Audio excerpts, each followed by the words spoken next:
Hello hello, j'espère que vous allez bien en ce dimanche. Comme d'habitude, la vidéo pour préparer le tournoi raid de la semaine prochaine. Je vais expliquer ma défense. Donc là, on est sur un tournoi booster de bonus 4 étoiles sans héros jaune. Donc le tank couleur forte, entre guillemets, c'est le violet.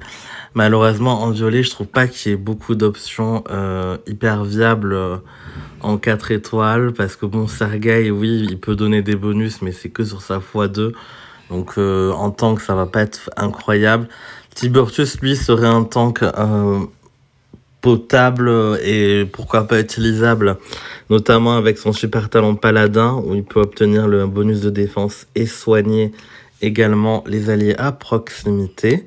Donc n'oubliez pas les super talents, ça change quand même la donne sur ces tournois à 3 et 4 étoiles, ou surtout, enfin, où il y a quand même pas mal de gens qui vont mettre des héros...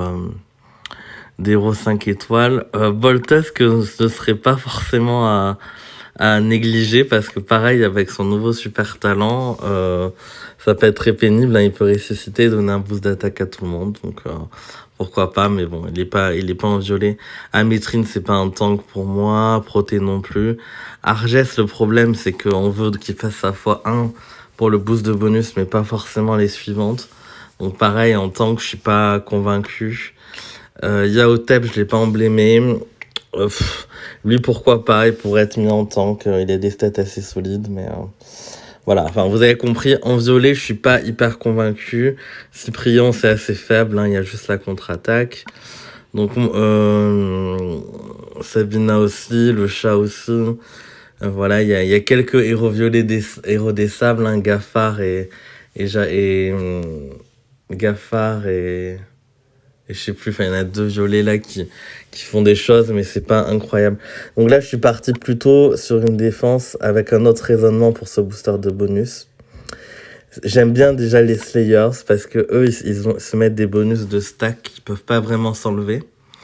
Donc ça, j'aime bien, et ils sont quand même assez résistants avec leur passif de réduction des effets négatifs. Donc là, j'ai mis Aodan et Cillian sur les côtés. Et l'idée, c'est que bon, ils sont lents au début, mais ils gagnent de la mana au fur et à mesure, donc faut quand même leur laisser le temps de se déclencher. Du coup, j'ai mis un tank assez résistant qui est Miliki. N'oublions pas son passif, hein. Si elle perd beaucoup de vie, mais qu'elle ne meurt pas, entre guillemets, elle peut récupérer de la vie avec son passif, 15% de santé et 15% de mana. Et elle va booster la mana avec les sbires, baisser l'attaque des ennemis. Donc ça va. Là, le but de ce tank, c'est de retarder l'ennemi pour pouvoir laisser du temps aux côtés de se déclencher. J'ai mis Rigard aussi, hein, qui offre du soin en tour par tour de boost d'attaque. Donc ça, c'est intéressant aussi pour ce tournoi. Et j'ai mis Grim en version costume pour le boost d'attaque de 50%, qui va un petit peu...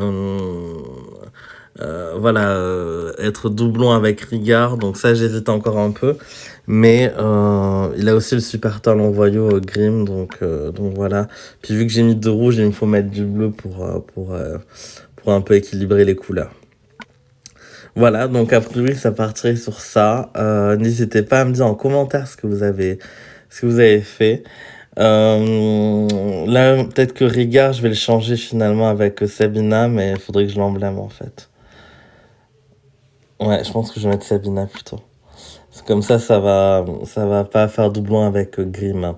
Voilà, n'hésitez pas à me dire ce que vous avez pensé de cette vidéo et quelle défense vous prenez pour ce tournoi. Je vous souhaite une excellente semaine prochaine avec Atlantis qui démarre lundi, et ensuite on aura la tour de stick mercredi. Donc ça va être une semaine assez chargée.